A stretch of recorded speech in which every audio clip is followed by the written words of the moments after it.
Antoine Laurent, vous êtes des marins sauveteurs. Alors, qu'est-ce qui prime? C'est le marin ou c'est le sauveteur? C'est un Vous allez me mix. dire les deux. C'est toute la spécificité et c'est ce qui fait, je pense, j'ose espérer la réussite de ce projet.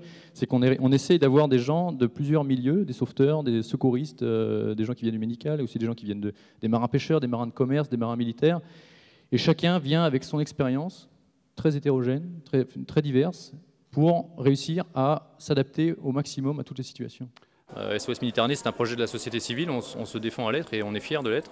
On a besoin de support, on a besoin d'encouragement, on a besoin de soutien, on a besoin de gens qui parlent de nous, qui expliquent ce que l'on fait autour d'eux, de pourquoi on le fait. C'est une chose qui est mal comprise, pourquoi on fait ça, et surtout pourquoi ces gens-là qu'on va secourir quittent l'Afrique. Il y a une vraie tromperie dans l'opinion, c'est que ces gens-là fuient quelque chose.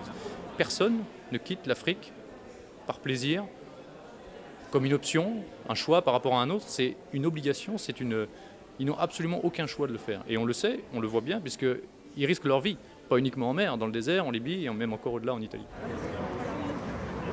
La mer, c'est un peu mon jardin. Je suis toute l'année sur un bateau.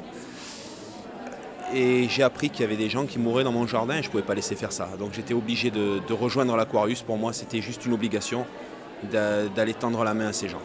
Vous pouvez faire 10 sauvetages, il n'y en a pas un qui va ressembler à l'autre. Il va y avoir des navires qui coulent, d'autres qui ne coulent pas.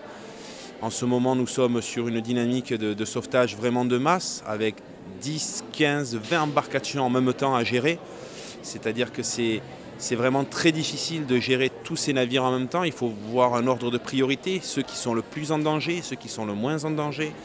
Rassurer tout le monde, expliquer aux gens que c'est un sauvetage qui va être très long, parce qu'on est sur des sauvetages qui durent 15, 18, 20 heures d'affilée. Donc c'est vrai que ces nouvelles problématiques nous obligent à réinventer le métier de sauveteur chaque jour. Une fois que les gens sont à bord, nous avons une responsabilité supplémentaire.